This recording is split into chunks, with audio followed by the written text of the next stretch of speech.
If they see us going anywhere, people will be singing Dum Maro Dum.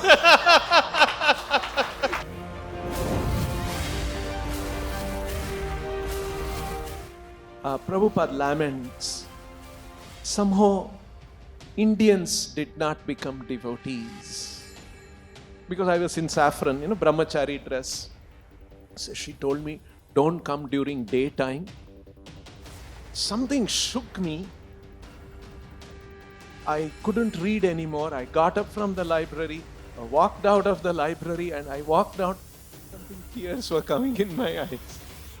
But still she is lamenting. And then she would go to one temple behind our parents' home. There is one Hanuman temple. And he came and gave the flower and said, I don't know what you are praying. Hanuman is blessing. So sometimes the boys would come, hit our shika and run away. So we used to call this Vaikunta scooter. You need 4 hands to drive this scooter. It's not meant for Bhuloka. It's meant for Vaikunta. So what was that which motivated you enough of all this? Let me dedicate my life under the shelter of Srila Prabhupada. The first question which popped into my mind when I heard from Jagan Mohan Prabhu that I would be doing a podcast with you like this, I had this question since a long time. When I read out this about you, about your, in sense, the designation, vice president, vice chairman, vice chairman, you always played a partner or a second role in the organization. You had probably an opportunity to be the first or be independent, but you chose to be a servant. What is the secret behind this? I'm not just asking you to flatter you, but that's the quality which we as devotees want to imbibe and nurture. Can you? Very simple, not qualified.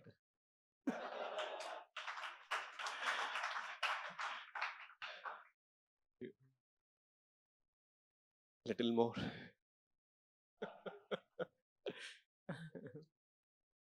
I know, Srila Prabhupada has taught us. I mean, when we joined ISKCON, I remember when I look at these young boys, I was also like them some years ago. And at that time, we were fascinated by Srila Prabhupada's message, his books. And the idea of Krishna that Srila Prabhupada explained from the Gita, what is explained in the Bhagavatam. We just wanted to serve Krishna under Srila Prabhupada's direction. That's all. It was fascinating. We were thinking that we have to run behind money, position, designation, these kind of things as a student. But then Srila Prabhupada explained that how all of those are fleeting and there is a much more sublime, greater purpose of life around Krishna. And so that drove, I'm sure, all of you who are coming here to practice.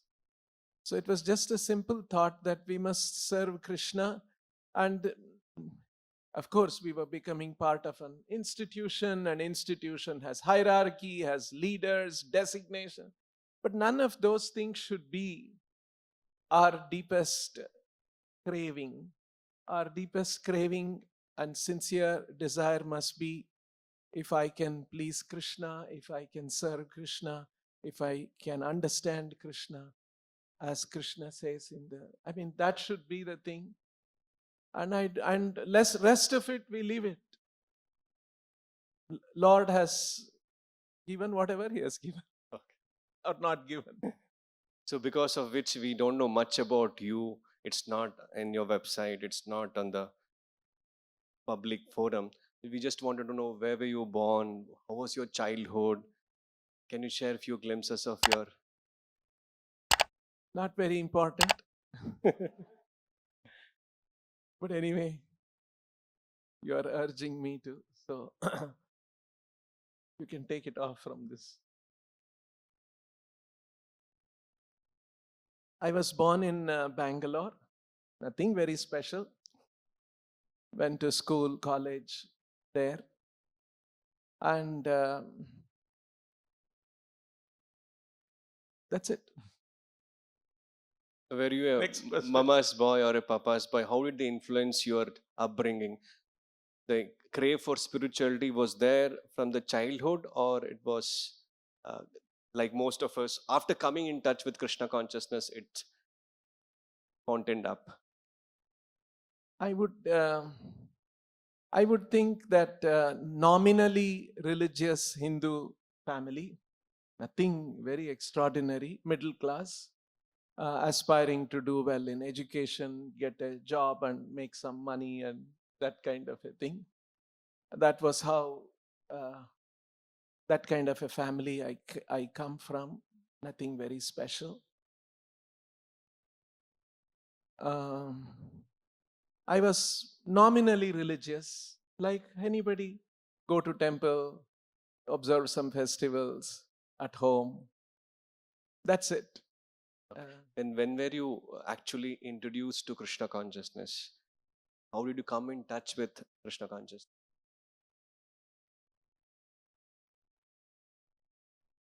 You see, in my high school and college days, as you read out, I was very fascinated by science, and to some extent, I continue to be fascinated by science now. And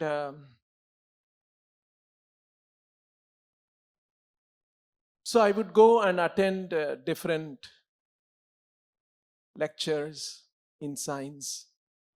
Bangalore had a lot of opportunities in various situations. And at a certain time, I had a close friend in what you call 11th and 12th. Pre-university. Pre-university in Bangalore. It was, those days it was called pre-university. So he introduced me. Actually, there was another lecturer in pre-university who would speak Western philosophy. So on the one hand, I was fascinated by science for many years. And then I heard about philosophy, and I found that philosophy is a very deep and profound thing.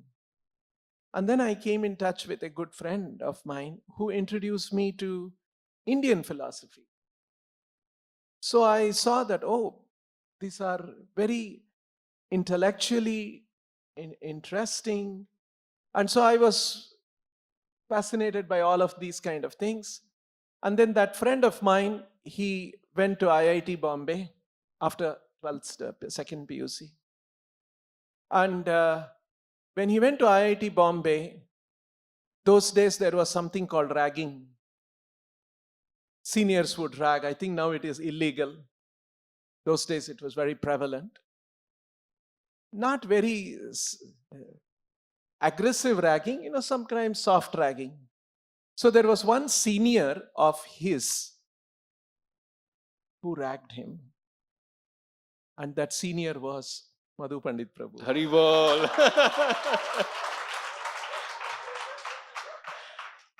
So he was ragging him actually the freshers, right? Young first years college students.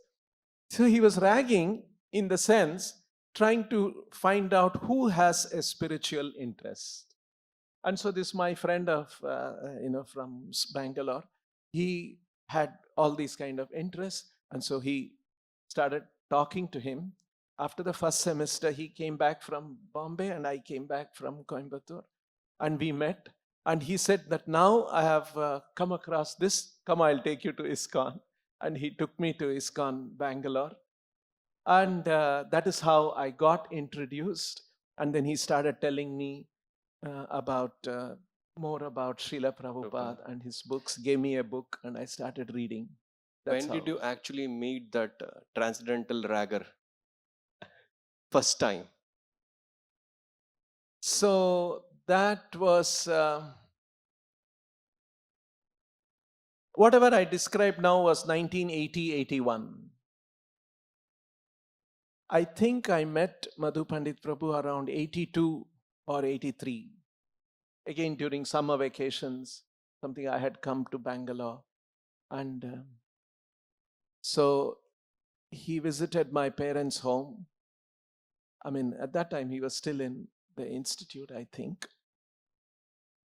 And so we were, one of the things that Madhu Pandit Prabhu had done in IIT Bombay was he had gathered at least 10 or 12 boys who were seriously interested in spirituality. They all had taken to, like this for my friend and many others. So there were 10, some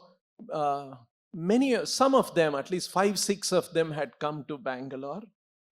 And coincidentally, where my parents' home was in Bangalore, 4 streets away was Madhu Pandit Prabhu's house. Okay. But we never knew. Which area, bro? Rajachinagar. Rajachinagar. Rajachinagar, 3rd block. So, where my parents' home was, just about 4 streets away was his parents' home. And but of course, he was many years senior to me, 7 years senior to me. So I had no contact at all. Later on, we discovered. So he took me to his parents' home. So we just walked across and went there. Some of these remembrances I have. Nearly 45 years back. So, like So, that. what was the role of Madhu Pandit Prabhu in your life before you came in touch with Krishna consciousness? While you were introduced to Krishna consciousness, how was he preaching you? I heard he was instrumental in you taking up seriously the full-time devotional service. Okay. There were 2 or 3 or 4 interactions. Some of them I'll try to recall. Another occasion, this was in ISKCON Bangalore. At that time, ISKCON Bangalore was a 2 or 3 bedroom small house. And in the living room, like, there's an altar, and we had Gaur-Nitai deities. The same deities we worship even now. So the first time I came to ISKCON, I had darshan of them. They are still continuing to bless. So then one morning after the Bhagavatam class, there was a temple president. He was, if I remember right, Italian devotee, Srila Prabhupada's disciple, pre-77. Satvik Das. You may also know, some of you had gone to Gaur Mandal Parikram recently. Very good singer. He was a temple president. So after the class, he announced that so-and-so, one sannyasi was visiting. This must be 82, because I was already initiated by then. Even before you could join temple, you were initiated. Yeah, very early. Those days, things were, we didn't have to pass through Prabhupada, Akshaya, so many stages, so many exams, nothing. Straight we would get initiated. Lot easier at that time. Then now things have been made complicated by new leaders. So then, so the temple president announced that so-and-so Maharaj is coming, and there is a lot of preparations to be done to receive him nicely. And we have a lot of services. And then he pulled out from his pocket and he said, so many services are there. And who will do this service? And then first thing he read out, cleaning the bathroom. And I was hiding my face myself so that I don't get spotted. Oh, bathroom cleaning. Already those days, this kind of an idea was there. When you go to ISKCON, be careful. They'll make you do all these things. And finally, they'll give you one food. And in that, they would have put some drugs. And you will get attracted to ISKCON. So don't eat in ISKCON. That's how it was. I don't know if I told you this story. So, my parents came to know that I was going to ISKCON, and they immediately became very worried. Why is he going there? Foreigners, all these kind of people. Then they also told me, you can go, but don't eat anything they give. So I would go to the temple, and there was one good devotee, Ambarish Das, simple Malaysian devotee, very nice. And he would keep a plate of prasadam for me, and in the evening after Sandhya Arati, some reading, and then he would give me prasadam, and I would say, no, please don't give, and then he would force me. So I had to eat rice, dal, sabji, good quantity, and my dinner is over. And then I come home, Again, you have to eat. and then my parents will ask, have dinner? If I say, no, I can't, I ate somewhere, where did you go? Where did you eat? They will question me. So I would sit and have a second dinner. Oh, it would be so difficult. And neither this devotee will understand, nor will my parents understand. So I had to have, for many, many evenings, I was having double dinner. For most of folks, devotees who are in that situation of Krishna consciousness, neither parents understand, the devotees understand their condition. Yeah, It's I true. think you can all resonate. Relate. Another thing was that I stopped drinking coffee, and my parents became worried. Oh, now he's becoming serious. So they were worried, and so they would talk to me, and they said, no, I'm drinking, I'm quite all right. And so they would give coffee, and so I would have coffee, not drinking, just touching, and then after some time look around, slowly walk, put it in the sink and wash the plate cup, and so that they don't know that I didn't drink. So, all these kind of things, because I was young, so not even smart and bold like some of these boys I see here. I was very timid. So I had to do, okay, coming back to your question. The so service, that day, the service. So he read out, so they used to say, please, you go to ISKCON, they will make them, do service, do all these kind of things. Be careful about going. So some kind of, although I was happy, but then even at home, I was the only son. I had 2 sisters. I had the only son, and all the household, some work, daughters will do, that's how, right, in India. Son won't do all that. Son will be studying or doing something. Of course, my sisters also studied. They studied and worked. That's the good thing about girls, daughters. We only Spoiled brats. so pampered like that, pampered. So not used to doing simple household work, cleaning, all those kind of things. So I was avoiding. And then immediately Madhu Pandit Prabhu's hand went up. And he and a few others who had all come from IIT Bombay, then I got, my God, they are all raising their hands, Madhu Pandit Prabhu, and chose bathroom cleaning.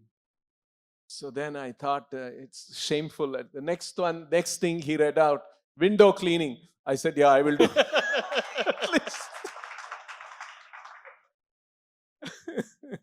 So I shouldn't be more, choosy. So I chose window cleaning. And then we were cleaning the window, dusting, all that. And then I wanted some water or something like that. I can't remember.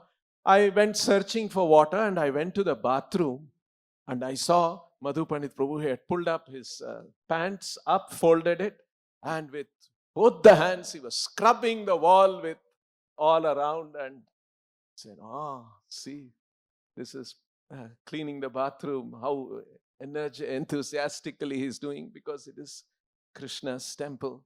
So this is one thing that stuck in my mind when I saw. Another occasion, we went to Mayapur together. Like this, there were a few interactions. And once in Coimbatore, Madhu Pandit Prabhu was, I think, shaved up. He didn't have shika because he had a sister whose wedding was there. And the family had told, don't shave, don't have shika and all that, come to the wedding. We'll have to answer all relatives. So you just come normally. So he was still in pants and shirt. And so he came to my hostel. In PSG, Coimbatore. In PSG college. So, and he met me in the hostel. At that time, I had become a little weaker in spiritual life. And he took me, it was November, I think, Damodar month. So he took me to the place where there were a few ISKCON, it was called TSKP, Traveling Sankirtan Party. He was heading that. Madhu Pandit Prabhu was heading that. And so he took me to one place, and we had Damodar Ashtaka singing. And so that sort of revived and helped me to become a little bit more. So, how long Like- you were rendering service in a temple like this before you decided that enough of this kind of service? Now let me do it a full-time devotional service. What was the time when you About decided 4 to? years. 1981 to 84. 84. Yeah. Oh. So, So what was that which motivated you? Enough of all this. Let me dedicate my life under the shelter of Srila Prabhupada. You could have done or practiced being outside. yeah. And you already been initiated. You're under the shelter of a devotee in that sense. Okay. I'll tell you a few more just to answer this question and a earlier question. So you mentioned that, and I was very fascinated with science. And so I would go to there was one interaction that happened. Somewhere it is in my memory. You asked trigger for spiritual. So this was back in MES college. You know, one day a week or something, we would have that physics lab. So we all had to go to the lab. And before going to the lab, on the notice board, they will put one, today this is the experiment, and you have to write down something, pendulum or whatever, simple, those kind of stuff. We had to write down from the notice board and take your practical record or something it's called. Record book. Record book or something, and then go to the lab. So I had to go, and then I was with this devotee friend. I will mention his name, Mahasundar Das. That devotee who was ragged by Madhu Pandit Prabhu, his name was Mahasundar Das. So he was also not Krishna conscious at that time, right? But he was into some kind of a Ramakrishna mission and all those kind of, he was reading those kind of books, and he was slowly introducing me to those things. So one day, we were all boys, we were together, and we had to go. And so I was hesitant, I was waiting. So he said, go and get the thing, write down and come from something like that, he was saying. I said, no, I don't want to go now. There are too many girls there, let them all. Then he said, don't be so body conscious. Some statement he made like that. That struck me. Oh. 11th standard. Yeah, first or second PUC. Oh, there is something called body conscious. Yes, why am I so body conscious? Something, very, very little, it triggered. I remember him making that statement. Then I went to college. One day in the college, I would go to the library. I was not a great sports or any such thing. Not that kind of a person. In the evening after college, go back to the library and read general books and such things. So one day I took one old edition of Scientific American, bound volumes, old issues were there, and I was reading. There used to be one feature called Dr. Matrix. It was a regular feature, those 45 years back I'm talking about. So there was one article, and that described about something about mathematics. You take a rope, you hang it on 2 points in space, it forms an arc, right? That arc is actually expressed by a cos hyperbolic equation in trigonometry, hyperbolic trigonometry. We were reading that. I think we had not come to that in college also, in mathematics. But I read that one, and how the cos hyperbolic equation itself is a derivative of an infinite series. So when I heard those things, when I read those things, something struck me. nature has all these kind of things. It's very carefully designed. It's mathematically precise. You just hang two rope, nothing, But to explain that there is a infinite series and a cos hyperbolic function, something shook me. I couldn't read anymore. I got up from the library, I walked out of the library, and I walked out. Something, tears were coming in my eyes. Some kind of a thing that, now I can say maybe at that time it was not clear. Who is doing all this? What is going on in this world?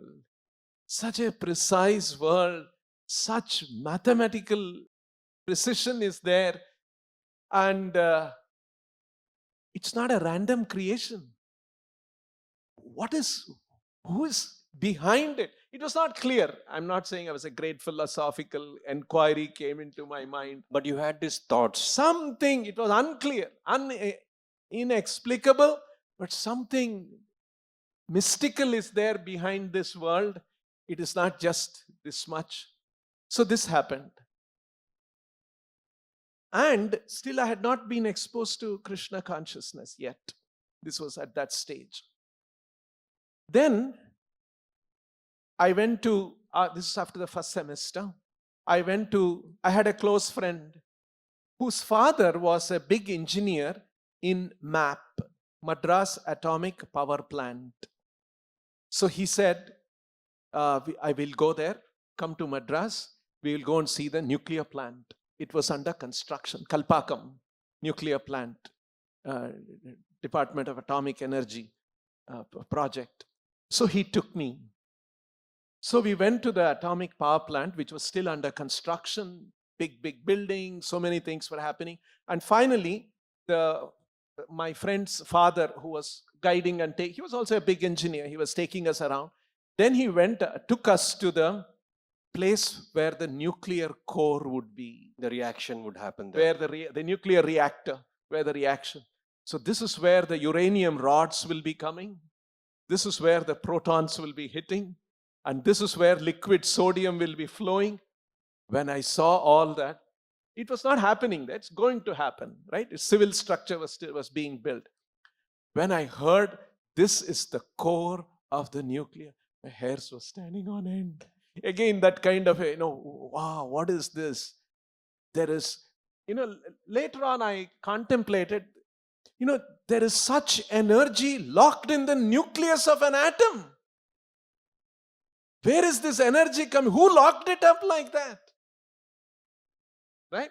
These kind of, at that time, none of these thought, it's later articulation after reading Srila Prabhupada's book under his training. So something like that. What is this? What is going on in this world? And I came, and from Madras Atomic Power Plant visit, I came back to Bangalore. Mahasundar had come back from Bombay, and he said, this is the book you should read, and gave me Prabhupada's book. What was the book which he gave? He gave me Rajavidya. He gave me Rajavidya. He gave me Beyond Birth and Death. And he also gave me Science of Self-Reliance, which was a bigger book, so I did not read that. The smaller book, I think I read. And so that is how, by Krishna's mercy. So that was the kind of a nascent, undeveloped spiritual quest, you may say, that was there. That was a trigger to accept the existence of someone almighty or bigger than what we see here. Already I was religious that way, not that I was, but then it was becoming clear, and who is that divine person? Who is that almighty? What is this? So it was becoming a little bit more clear. So when you started reading these books and started doing this devotional service in the temple along with other devotees, where was that flash point, a trigger point, where you took a decision, I have to be in the temple? Yeah. What inspired you particularly in that moment? Reading Srila Prabhupada's books, already a certain kind of, and then we went to Mayapur, and then saw Mayapur, so many devotees. It also had a certain kind of an impact. And I also started preaching to my friends in Indian Institute of Science. Also, I was preaching to few other, and they also joined temple also. One of them joined, and few others became devotees. Even now, I'm in touch with them. So at some point,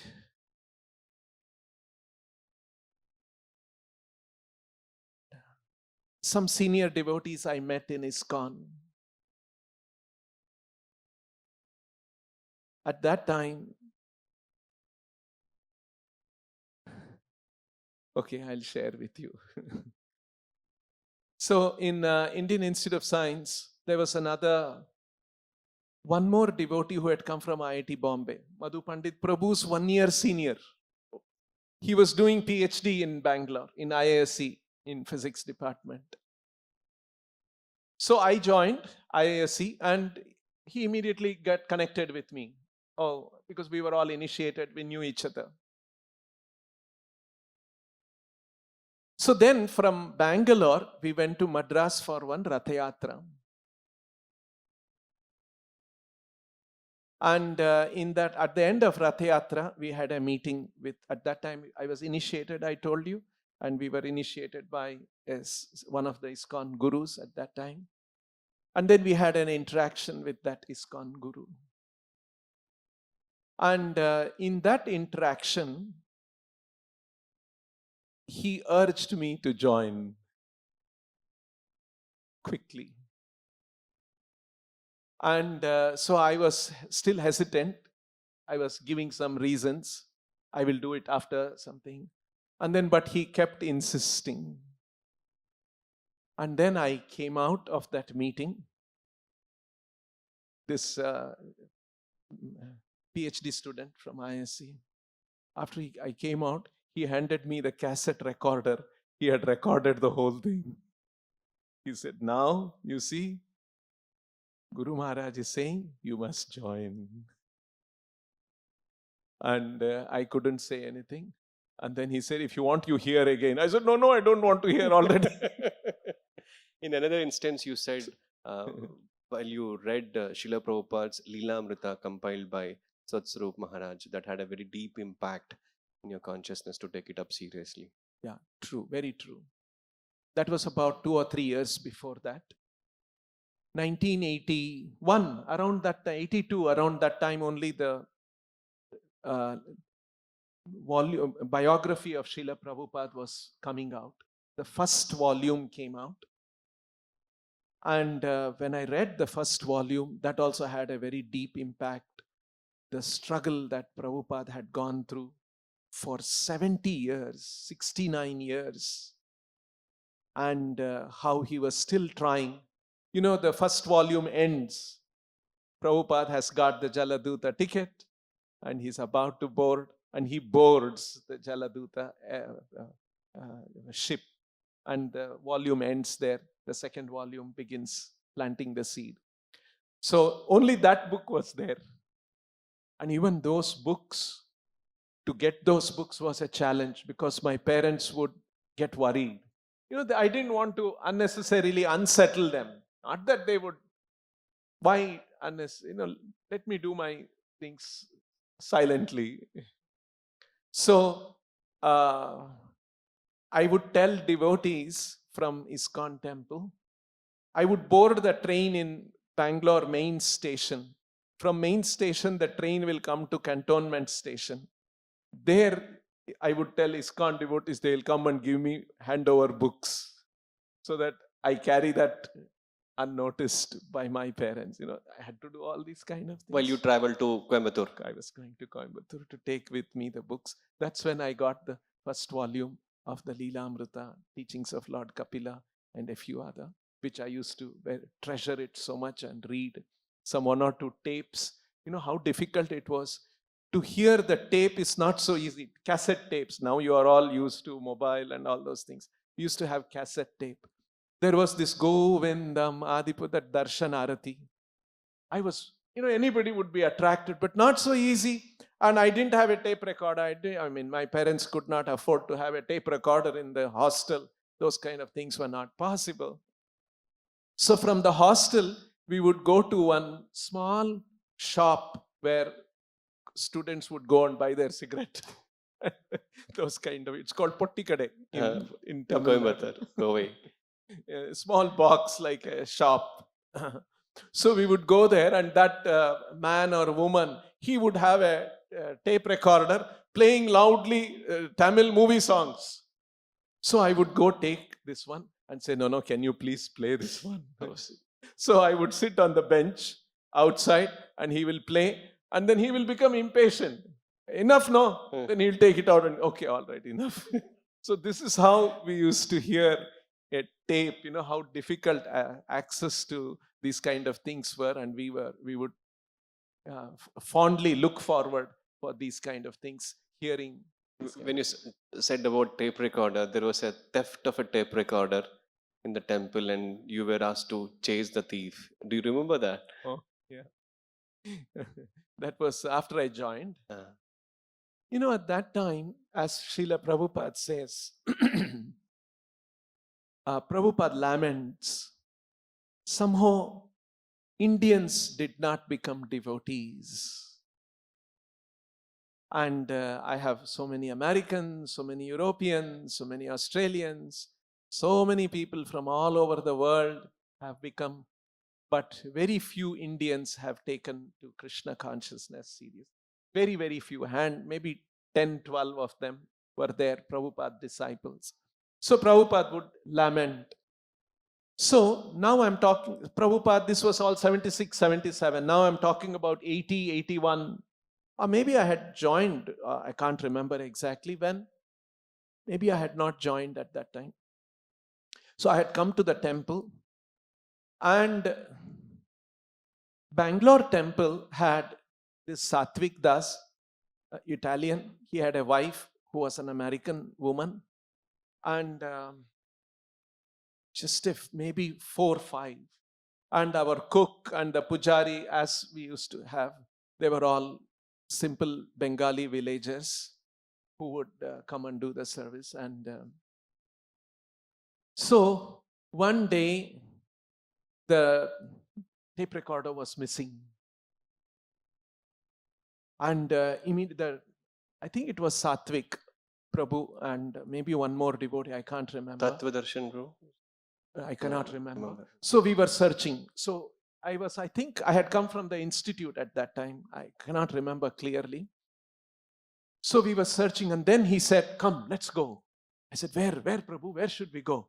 Come. And then he took me on the motorcycle. I sat behind, and we rushed to the train station.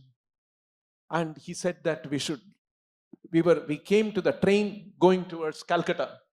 And we started searching bogie after bogie after bogie. And then we found in one bogie that devotee was there. And then we went and then he said, you have taken tape recorder? He was shivering already. Yes, Prabhu. And he gave the tape recorder back. Like that. There was another instance much later. This is 85. When we were from Rajajinagar rented house, we came to Ballari Road, Palace Orchards. It was a much bigger building. It had 8-bedroom bungalow. It was a much bigger one. There also we had a devotee like this. Now we call them Sevak devotees. At that time everything was one. So one day in the night, I was looking for something, and then I learnt that in the Brahmachari ashram, this devotee at 10 o'clock or 10:30 or so, he's not there. He's the cook. So we were searching, where is the devotee? Then I went and woke up Madhu Pandit Prabhu. Madhu Pandit Prabhu was also shocked. Where is he? Then somehow we got an idea. Very near to our Palace Orchards temple was Kaveri Theatre. So we went to the Kaveri Theatre, and the second night show was going on, 9 o'clock or something, the second show begins, and it was going on. And so we went and took permission, and Madhu Pandit Prabhu went somewhere, and I went to the frontmost class, Gandhi class, right? They call it Gandhi class. So I went there and he was up searching somewhere and I went to the gun. And then I'm scanning row after row. First row, second row, third row. And there I spot. The cinema is going on here. Lights coming. That sometimes bright light, sometimes less light because of the images and the thing. So I'm not able to make out. And so I'm scanning. There I found. There, Bhakta Sunil is there, our cook. So then I went there. I went to in the row behind him, and he is watching and he's enjoying the cinema. And then I tapped him, and then he looked back and he said, "Oh, Prabhu." I said, "Come, let's go." I disturbed his cinema experience. He said, "Okay, Prabhu," and then he got up and came, and then we brought him back. I said, "Why are you doing all these things?" No. So that was the kind of Indian devotees who were in ISKCON at that time. And then another fascination at that time was, if you learn English, you will get a visa and you will come to one of the American temples to become a cook or a pujari. That was a big attraction for them. Currently, it is called a IELTS examination to go to Canada and US and UK. That's all very advanced thing. Gujaratis are very fond of those exams. For doing a pujari job and all, you don't need IELTS and all those things. And so they were fascinated. But at least they should know something little English to talk to the temple president and negotiate prasadam and sabji and dal and all those kind of things. So they need to know. So there was one pujari in our temple, Krishna Balaram. He was worshipping Krishna Balaram. So he arranged so we were teaching him some English. Otherwise they'll go away. You have to keep them. If you don't have them, then who will do? We all have to jump in, and we would do that also. We would become pujaris, we will do all those things. But at least we can do some other service if they are there to do. So one day, he kept the bhoga for offering. He came out of you leave 5 minutes. He came to my office and he said, "Are you sending me to Mayapur this time or not?" Demanding. Threatening. Yeah, that pujari. I said, "Not too sure. Let's see. If you are not sending me, I'll not take the bhoga out." Holding a gun to my head. This is the kind of devotees we used to have. And then I said, no, don't worry. Another occasion like this, "Are you going to send me for English tuition or not? Otherwise, I won't take out the bhoga. I won't do the arati now." 7 o'clock is the arati. 6:58, he comes to my room, says, "Are you sending me to the tuition, English tuition or not?" I said, "Let's see, wait a minute. I won't go and do the arati now. Tell me whether you're going to send me for..." No, like that they used to be.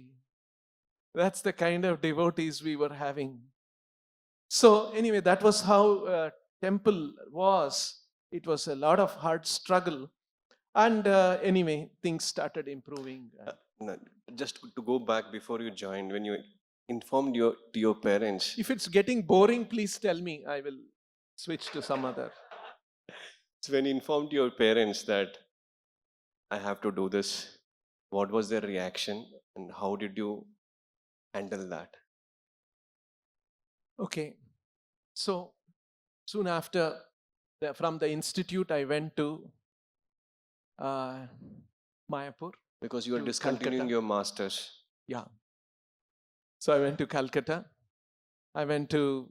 It was Bhakti Vinod Thakur's disappearance day was coming. It comes just before Rath Yatra, if you remember. Now very soon we will have.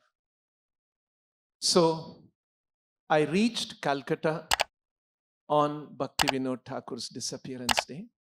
And there was a bus going to Mayapur. So there was one more devotee with me. 2 of us jumped into the big bus. There was nobody in the bus. The empty bus going. So we went to Mayapur to declare to our seniors that we have come to join. So, and then a few days later was Rath Yatra. So I had not, my parents don't know that I have gone to Calcutta. I was scared to tell them. I didn't have the guts to tell them. And so during Rath Yatra was going on, I had a postcard with me. And I wrote in the postcard to my parents that don't worry, I am safe. I'll come back. I don't know what I wrote. Just I wanted to inform them not to worry. And I sent the letter and continued with the Rath Yatra. And bomb exploded in my parents' home. And they came to the temple. Madhu Pandit Prabhu was the president at that time. And they were firing him, crying, anger, all kinds of things were going on. And I knew it is going to be like this. And I was going to come back. But then I was not confident of facing my parents. So I came from Calcutta to Bangalore. The very same, it was a Sunday. They don't know. They had come and gone away. And then that evening was a Sunday program. And there was a drama. And I played the drama. Liquid Beauty drama. And I played the drama and then took off the costumes and rushed to the train station, took a train from Bangalore to Trivandrum. So I came to Trivandrum and Mahasundar was the temple president there. Your PUC friend. My PUC friend. He had joined a few years earlier and he was the temple president there. And so, and now he is temple president and he would say, go wash my dhoti. Arre? You're telling me to wash your dhoti, huh? I was unhappy. He would say, go iron my dhoti, go wash my dhoti. Because washing dhoti is a big problem, I think, even today for all brahmacharis. Yes, agreed, bro. It's a maha problem. It would be a maha problem for me too. Mahasundar Prabhu creating maha problem for you. Created a maha problem for me. You know, early in the morning, we are all rushing for Mangalarti, getting ready, wearing tilak. He will say, go bring my gamcha, go bring my, you know, he's a president, so we have to do that. And so I would do all those kind of things. Anyway, so all these kind of things were happening.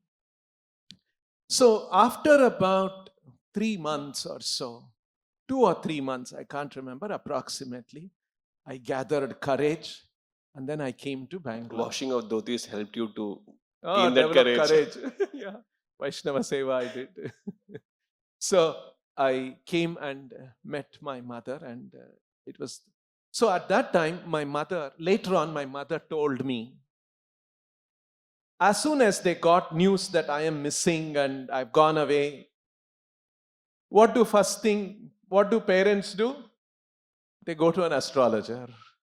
So my parents took my horoscope and went to an astrologer and said, you know, lamenting very deeply, you know, that kind of a sad. So the astrologer looked at my horoscope and he looked at them and then he saw more carefully. Who is he?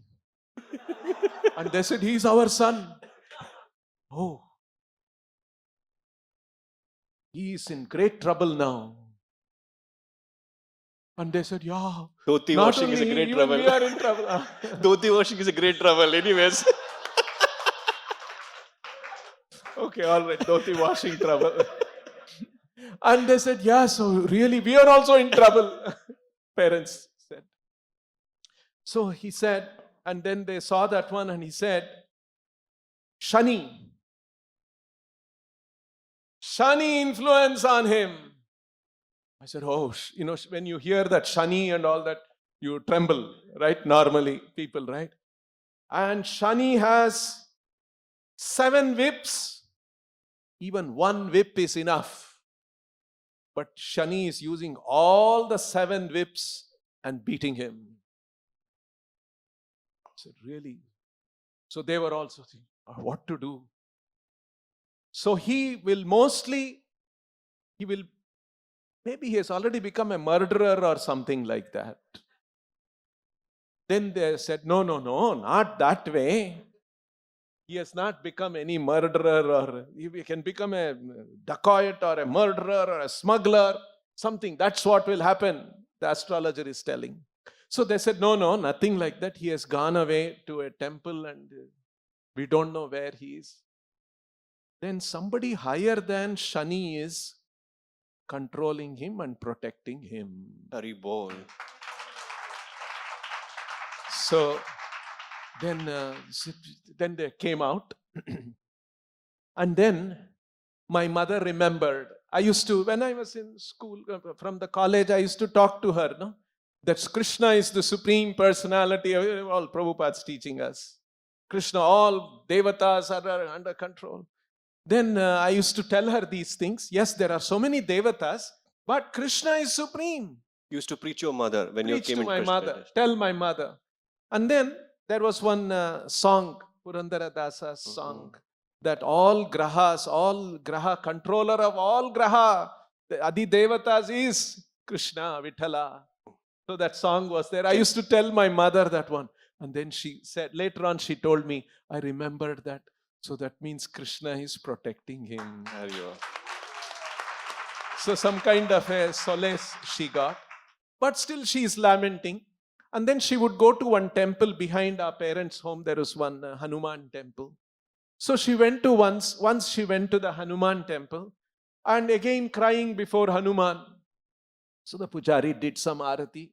And then after arati he did. And then then one flower fell, from right side, left side, some belief is there for people, pious people.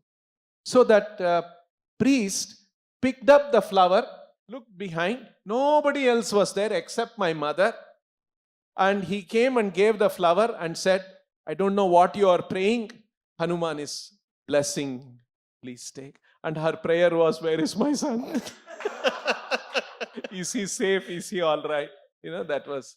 And so she got some kind of a reassurance. Then another third thing happened. In near Bangalore, in Karnataka, there is one place called Dharmasthala. We talked about in the morning. Dharmasthala has a Dharmadikari, one Sri Virendra Hegde, an elderly man. Now he is much more elderly. That time also.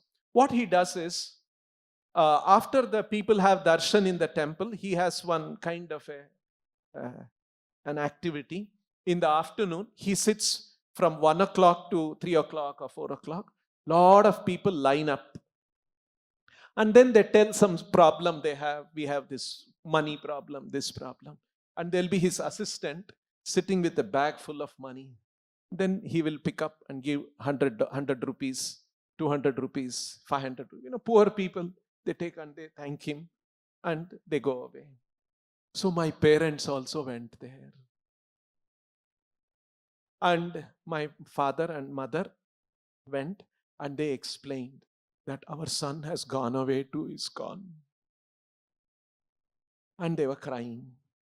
All kinds of people with problem, they go to him. So they went to him. So he heard. And then he said, please wait.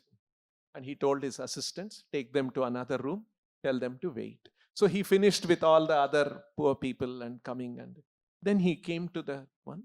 And then he heard them. So he asked them, what happened? So they narrated that, no, our son is like this, we educated him and now he has gone away. He's joined ISKCON and I don't know. Then he asked them, what are you and what family, what caste, and that's a kind of conversation, right? So then he started preaching to my father and mother. You see, in Christian families, if their son or daughter goes and joins the church, they will call all their families and friends and relatives and they'll have a party. We are sending our son, our daughter to the church to serve God.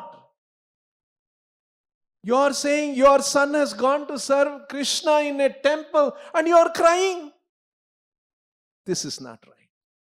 You should be celebrating this. He sort of preached to them and they got a little bit of a shock. Okay. And came away. Like this, how although I was missing and they didn't know, Krishna was in different ways giving them, emotional and kind of a support through the flower, Hanuman's prasadam flower, and different things that were happening. Later on, my mother told me all these kind of things.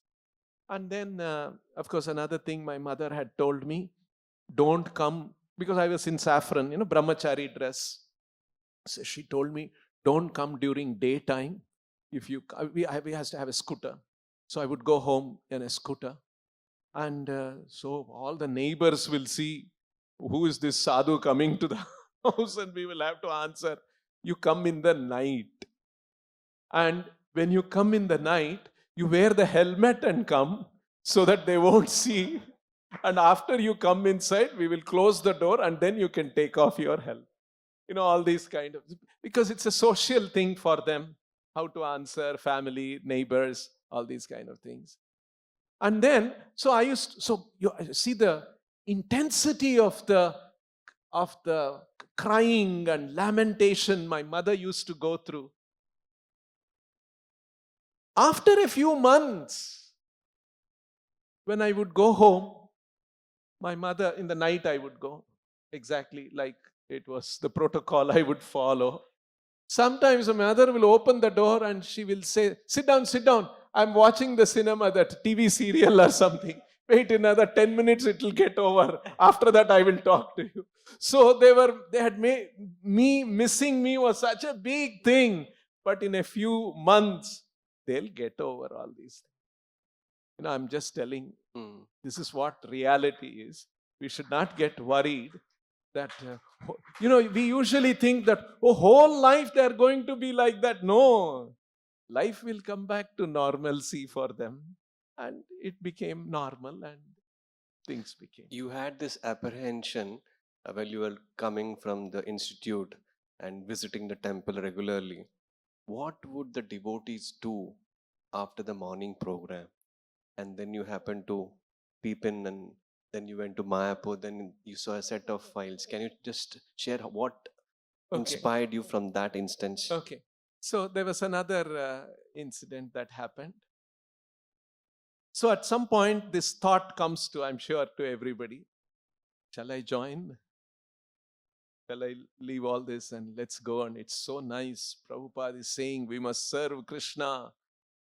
Hrishikena Hrishikesha Sevanam Sarva Dharman Parityajya Mam Ekam Sharanam Raja. Krishna has said so clearly, give up every other consideration, surrender to me. You would get inspired that Krishna is saying these things and Prabhupada is saying, urging us to do that. So one day, after the morning program in Bangalore temple, this was in Cord Road, west of Cord Road temple, I remember this. And another thing that, and devotees would force me to have prasadam. And I would try to, not because my parents had told, they will put some drug or something, but some kind of a hesitation, middle class values, you should go somewhere, don't eat, maybe you'll take something and come away, not eat a meal like that. But in ISKCON, we always insist, come have prasadam, and devotees would pull me to the ashram prasadam hall and feed me. So one day I had morning darshanarati, Guru Puja, fired up Kirtan, class, and then prasadam. After prasadam, I washed my hands, and just next to the hand wash, there was brahmachari ashram. So I pushed the door. Just I was curious what's there inside. And there were 2 or 3 brahmacharis. All of them had crashed and they were sleeping. So I got, I leave the institute, education, all those things. And I'll have to sleep like this. This is what life is going to become. There won't be any activity. fear, right? And no, it was not like those days there was a folk program, there's a folk guide who is guiding you, telling you. None of those things. You have to pick up all this inspiration wherever it comes from, like that. So it sort of created a setback. What is life going to be? It's just that this is the way it is going to be. And then although I'm saying all this now, it was not very clear. Somewhere, I'm now able to give expression to it, articulate it. Somewhere an impression. Then one day I went to Mayapur. We used to go to Mayapur, as I mentioned, around Ram Navami for some important reason. We would go there. And so after the celebrations in Mayapur, we were about to take a bus, the temple, some bus, hired bus from Mayapur to Calcutta, and from Calcutta to Calcutta temple, have lunch there, and then go to Howrah station, take the train, come to Bangalore. That was the plan. So before entering the bus from the long building, so I thought I'll go to the washroom. And so I came rushing, and instead of, the rooms were all identical. So I thought I was rushing to the washroom. I didn't see the board properly. It was somebody's office.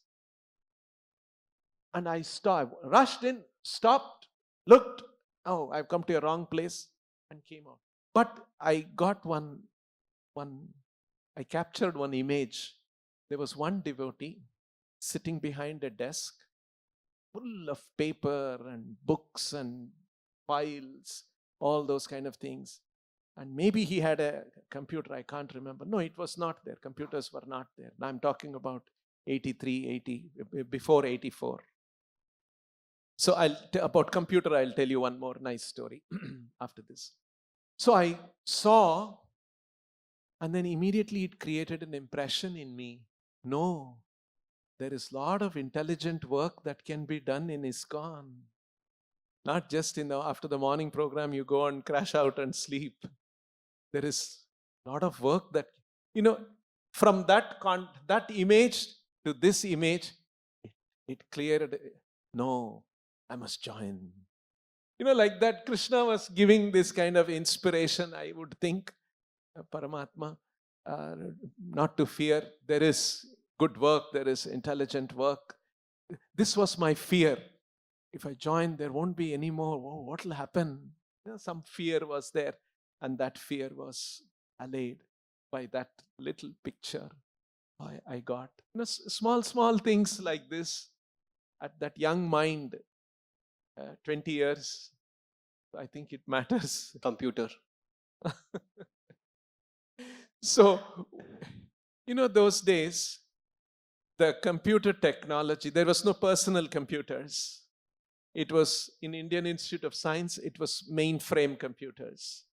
You would punch cards. There's a card punching. There would be a room. All students will all line up there, and we punch and then take the bunch of cards. None of you will ever know these kind of things.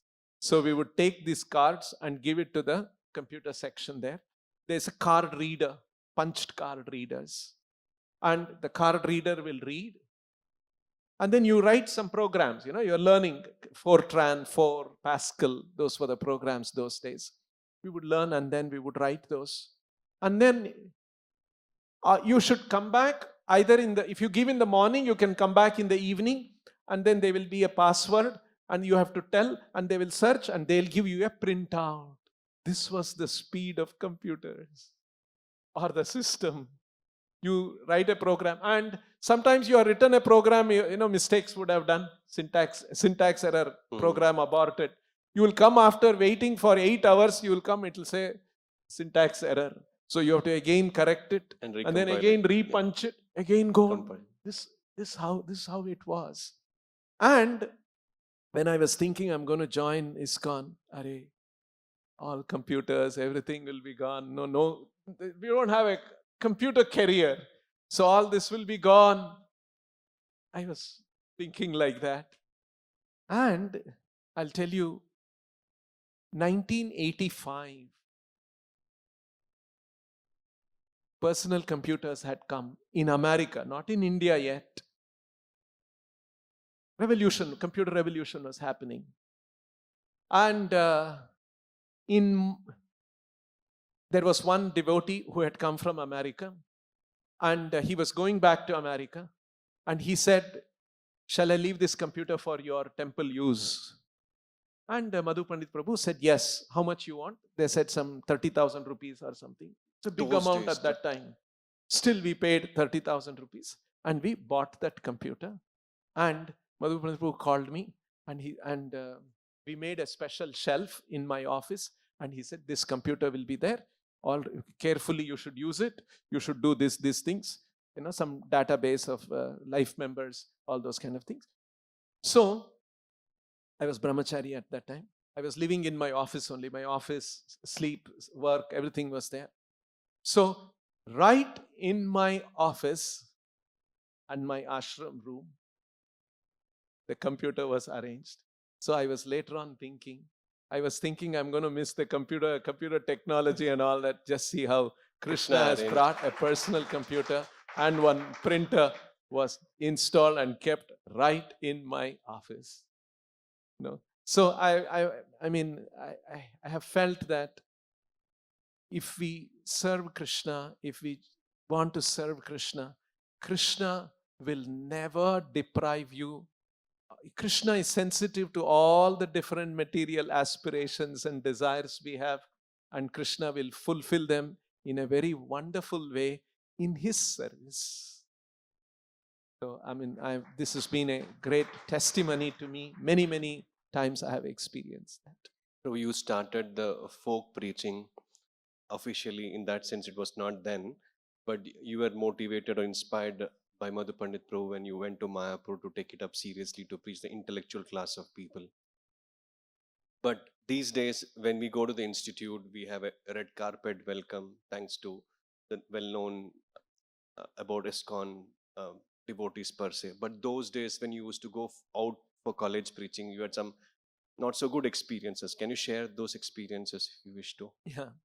You want me to repeat what I said? And that experience. Okay, all right. So, today ISKCON is a respected institution. Akshaya Patra is a respected institution. When we go somewhere, we are received well. Back in the 80's, it was not like that. We would go to engineering colleges in Bangalore from the temple. At that time, I was wearing saffron dress, shaved head like this. And when we go to the college, people would heckle at us. Sometimes it has happened a few times in one of the engineering colleges. We would be carrying some projector, or book bag, all these kind of things to make organize our program.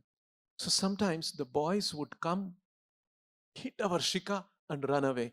And we would be startled, right? Suddenly. And then we are looking around, all the other boys would be laughing at us, ridiculing us. So this is the kind of a reception we used to have. And ISKCON was so unknown. In Bangalore, there was one factory called Escorts. So I remember making phone call and telling them, "I'm calling from ISKCON." "What? ISKCON? Escorts?" No, we don't want anything from Escorts. So, like that, ISKCON was not known at all, unknown brand, and not at all respected. So, this was the kind. I later on, my mother told me, my cousins, we were all together going to college, and different colleges we would meet sometimes. Cousins. The cousins would talk. "Don't go and talk to me. He will, pull you also into ISKCON, and once you take to ISKCON, they'll give you one white bed sheet to wear, and they'll give you one bag, and they'll go and ask you to collect donation." This was the kind of an understanding people would have about ISKCON in the 80's. And another big problem was drugs. They take drugs. Because that Dum Maro Dum. Dum Maro Dum movie had come, Devanand's Devanand's. movie, very, very popular movie it had become. And if they see us going anywhere, people will be singing, Dum Maro Dum. These people have come. They just had their dum or whatever they call it. And now they are coming. You, when you go to a market somewhere, people will be singing that song loudly too. Implicating to us. Irritate us. And this was the kind of a situation. And in fact, you know what happened? Much later, I'll tell you this, another incident. Once Madhu Pandit Prabhu, now Madhu Pandit Prabhu was temple president. And I was in Trivandrum only for about 6 months or so. And found some reason, and I came back to Bangalore, met my parents, faced them, and things were all right. They accepted it, unhappily to some extent. And so after that, I didn't have to go anywhere. I've been in Bangalore. So, one day we were talking, Madhu Pandit Prabhu and a few other devotees, we were there. Why can't we, wherever we go, these people's Dum Maro Dum, they say, and so why can't we sue this guy? Let's, Devanand. whoever, the film producer, let's sue them. So we thought that, nobody has taken any legal action on them. They should ban that film. They should give a public apology that, this is, etc. We are portrayed wrongly, that they are taking drugs. We don't drink coffee and tea. That's the regulation Srila Prabhupada has given us. What to speak How of dare drugs? they, what to talk about drugs, even alcohol, none of those things we take. This is complete misrepresentation. Let's go to the court. So we said, all right. Now let's watch the movie once to understand how they are misportraying us. So where to get the movie? Movie comes to the theater and goes away. Then we went to a video library. There used to be a video library. So we got a videotape of what is the name of the movie? Hare Krishna, Hare Ram. Okay, whatever that name. Hare Ram, Hare Krishna, I think that movie. So we got that movie. Now it's a videotape. In the temple, we don't have a video player. So we could not afford. Now you can imagine. We could not afford a video player in the temple and a television to play and watch. So we went to one life member's house. I remember calling up, telling our devotees, they made an arrangement and we are coming. So we 3-4 of us, we went to the thing. We saw the movie. Only for about 15 minutes we saw. Actually, what happens, in the beginning of the movie, they show visuals of Prabhupada. They show visuals of devotees in the Radha Krishna, in some temple, some video they have got, Hare Krishna, Kirtan going on, all that. And Rath Yatra, devotees doing Kirtan, all those visuals are there. And then these are the devotees who are chanting genuinely Krishna's name, doing Sankirtana. Now look at these people. And then the camera pans to show someone else who are just taking drugs and those kind of things. So in one sense, there is no misrepresentation. He depicts ISKCON, Prabhupada in a very respectable way. And then he says, look at these people, what they are doing. And they are taking some drugs maybe, and then they are chanting also Krishna, Hare Rama, Hare. That song comes, that became a hit song. So really we could not find a technical, legal reason to sue them. So we said, okay, forget it, we cannot sue. Prabhu, from 2 BHK temple house to 8 BHK temple house, then to thatched house on a HK hill, Hare Krishna hill. So today we are opening centers in Vadodara, Surat, Amritsar, Indore, Dehradun, and other parts of the world. So what would be a source of inspiration for them which you have gone through so that they continue to practice Krishna consciousness and expects miracles and blessings from the Lord to take over Krishna consciousness seriously and spread the message of Srila Prabhupada all over? One of the things that devotees, especially now, They join temples like here in Ahmedabad. There are 40, 50 devotees. And in Bangalore, so many. Those days, we were having 4 or 5 devotees. And of the 4 or 5 or 6 devotees, one will be a pujari, one will be in the kitchen cooking. Hardly there will be anybody. And so sometimes devotees say that, Prabhu, you say, we go to a new place, hardly anybody. We'll become very weak without kirtan, without ecstatic, uproarious kirtan with so many devotees. So Bangalore, we went through like that for years, maybe a decade.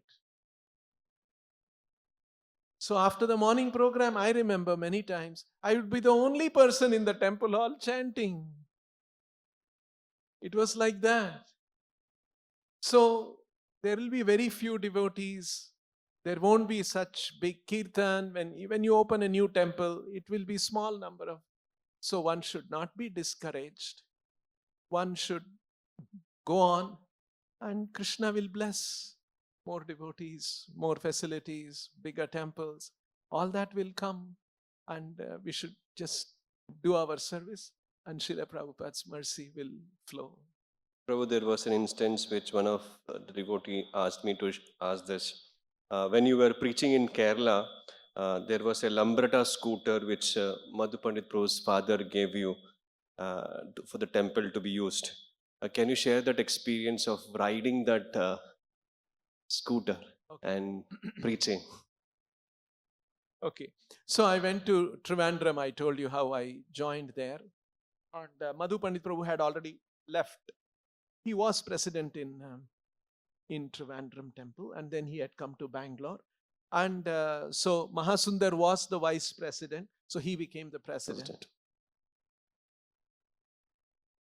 So at that time, Madhu Pandit Prabhu had brought one Lambretta scooter from his home, and a temple was using it. His father had permitted him. So I would go around both in Trivandrum, and there was nearby there is another town, Koilon. What is that? Kollam. Old English name was, colonial name was Koilon. Those days it used to be. Now it's called Kollam. Just about 70 kilometers away. And so I was organizing some programs there. So I would go take the scooter and do the. So the scooter was such that it was an old scooter, old Lambretta scooter. And if you drive a little fast meaning like 30 kilometers, that's considered fast for that scooter. And sometimes you run over a pothole. Right? Roads are not, those days, 80s. It was really bad. So you run over at 30 kilometers over even a small pothole, that side shield is there, no? That Lambretta scooter, you fit it and then you do that, it would fall off. So if I'm riding, suddenly people will be calling me, Swamiji, your scooter thing has fallen off. Oh, I said, oh, okay. And then I would stop, and somebody will be, Swamiji is going in a scooter. They lift that one and keep running, coming. And then I would say, thank you, and fit it, and then again go. This was the kind of a thing. Another thing that was happening, when Madhu Pandit Prabhu came to Bangalore and he became the president, I said that Italian devotee, Satvik Prabhu, they all left. At that time, what they left behind was one typewriter was there, and 2 Vijay scooters were there. One old Vijay scooter, one even older Vijay scooter. And we used to drive that scooter. So when you used to drive the scooter, it was so hard. You have to take this hand also, press the clutch, click, click, click, change the gear, again back. And then this accelerator also, it won't move after some time. You have to move this one with both the hands. So we used to call this Vaikunta scooter. You need 4 hands to drive this scooter. It's not meant for Bhuloka. It's meant for Vaikunta. But anyway, here we are. So this was the level of opulence or the lack of it in the temples those days. This was the kind of situation we were in. And so like that we started off. You had a car also, and Madhu Pandit Prabhu used to drive it and used to push it also. How did you get that first car? Okay. We had one Fiat car. And somehow, I can't remember how we got the Fiat car. It was an old car. Somehow we didn't buy it. I think somebody gave a donation. I can't remember that. And, we want to meet minister. We are applying for some land. You have to go in a car. Otherwise, what will, minister think? So we would go in the car. But after meeting the minister, you come out of the house. Sometimes the minister is also rushing out. So many big people are also coming out. And then you sit in the car and you start, the car won't move. And then it happened. We came back, we sat in the car, we are trying, it's not moving, trying what to do. And then I have to get down, Madhu Pandit Prabhu is at the wheel. And I have to push. So embarrassing. And so people are all, and people would be saying, oh, so why Swamijis are sitting in the car? They are not moving. And we are trying silently, And then after some time, all the people will go away. And then everybody is gone. Then I would go, and then I would go and ask some chowkidar, somebody, please come. And 2-3 of us, we would push. And then it would start. And then, so after this, we decided, we will go in the car, but we will not park the car in front of the minister's house. We'll park a little far away. And so, something happens, we can manage that somehow there. So we would come out and then, Swamiji, where? No, our car is there, we will go. And then, okay. They would see us off. And, like all these kind of things we had to do. You were given the task to perform the first program in the Trivandrum or Kollam bus stand. That was very interesting and story which you wanted to share. Vikesh too. So I was just out of college. I have no idea how to organize. No experience at all. And even in the college, I was, as I told you, I was just practically a bookworm, library. Studious. Very nothing. Of course, I was also something I used to organize, some science exhibitions, science fairs, and those kind of things I would organize. So, then we had seen Prabhupada. When Prabhupada goes to a place, they organize a Pandal program. They invite media people to come and speak and interact with Prabhupada. And big people we would call. So we were thinking that now I should organize all those kind of things. Another thing I will tell you. So I have joined the temple. There's no devotee association for me also. I'm alone. I'm not even in Trivandrum. From Trivandrum, I can move to Koilon. Just after 3-4 days. And in Koilon, I took one small hotel. We can't afford. Must be 60 rupees per night or something. That kind of a hotel. So I was staying all alone, going on the scooter which has the shield which falls off, moving, running around, trying to organize some event, all these kind of things. All alone, there's nobody. I have one receipt book. Go meet, tell somebody, and then they will give some donation, make a receipt, that money. So like that kind of a situation. So one day I was in the hotel, in that room. It was very hot. And fan, no AC and all those days. I can't afford. So suddenly power went off. So I could not stay in the room. So I came out of the room. There was like a balcony. And there was one more room this side, one more. It's a small hotel. I can't even. So I came out and then I was standing in the balcony looking on the first floor. And on the ground floor, the street was there and vehicles were going, lights were all out, it was dark. And I had my mala bag and I was chanting Hare Krishna. And so there was another door opposite. That man also came out of the room. And because it was hot for him also, he also came like me. And then he looked at me and I was chanting. And then he started talking to me. And then, surprisingly, he started telling me, so at such a young age, you are chanting Hare Krishna, chanting Krishna name is very special. It is not everybody will get, pious man, somehow he was preaching to me and encouraging me. This is how I felt. I mean, You're all alone. I felt encouraged. So I'm all alone, nobody around, and somebody is telling me what you're doing is good. Please continue to do. Like that kind. So I felt Krishna was helping me and encouraging me, being alone in that kind of a situation. And very soon, when I went out, we were going around for collecting also, collecting money, organizing everything we had to do. Mahasundar told me, I won't give you 1 paisa. You have to raise money, you have to organize the program, everything you have and to wash do. dhotis also. Wash dhotis also. When I'm back in Trivandrum, I have to wash dhotis for him. Occasionally, not always. He wouldn't do that always. Once in a way, he blessed me with Vaishnava Seva opportunity. So then, very soon, one donor I had gone to collect. They were elderly people, husband, wife. They had their children all in Dubai somewhere. That's what happens. Kerala. And they said, no, you come, we have one outhouse. You come and stay in our house. You can live there. You were born in Bangalore, but you're preaching in Kollam. What was your mode of communication there? You picked up Malayalam?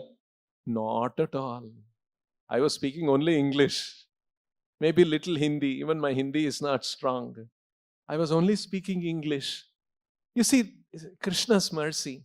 There were 1 or 2 people who became very sympathetic. This poor fellow, this small young fellow is running around. So they became very sympathetic to me, 1 or 2 people. They would come with me everywhere. And they would do all the talking in Malayalam. And then they would convince them. And then finally when the money comes, I will be writing the receipt book and making the receipt and giving them. Like that. So a lot of people helped me. I think they were from RSS background or those kind of things. Like that I would always have, they would take me to people. They would take me to arrange Pandal program, where to arrange prasadam. So this family who invited me to come and stay in their house, outhouse they had, they allowed me to stay there. And they would give me prasadam also. They were not prasadam, they would give me, I think they were vegetarian. I can't remember now. I think they were vegetarians. They would cook red rice. Boiled rice. Boiled red rice. And they would give, it was new for me, but anyway, whatever is, it's good. And so like that, Krishna was helping. The bus stand program, if you can. So I arranging a program, inexperience. So they were helping me. And finally, we could not get a right kind of a venue, because venue would cost money, any big, and then you ground and whatever. So finally, I arranged a program. It was in a city bus stand, and at the end of the bus stand, there was some kind of an area. So that was the program. There a pandal was put up, and lights were arranged, microphone was arranged. And then Madhu Pandit Prabhu came with that sannyasi, and we had a reception for him. We arranged a small motorcade of some maybe 10 cars receiving him, and from some point in Trivandrum, they came by road. And then the program happened in this bus stand. And so this Maharaj sat on the asan, everything. And then he chanted his prayers, and he's about to speak. Ping, ping, there's a bus there in front. So you have to wait. Between the audience and the speaker, there is a bus keeps coming every now and then. I had somehow didn't foresee that. And so I'm there, I'm sitting and I'm seeing he's about to. So Chaitanya Mahaprabhu came, 500, ping, ping. One bus comes. So he has to stop and then let the bus go. And then again, by the time, again he has to, once again, like that it went on. After the program, he told me, he didn't get angry, he was nice to me. He said, Chanchalapathi, first time you have arranged a program like this. I have never had a program in a bus stand like this. And so then he told me, you should look for some better place. I said, yes, yes.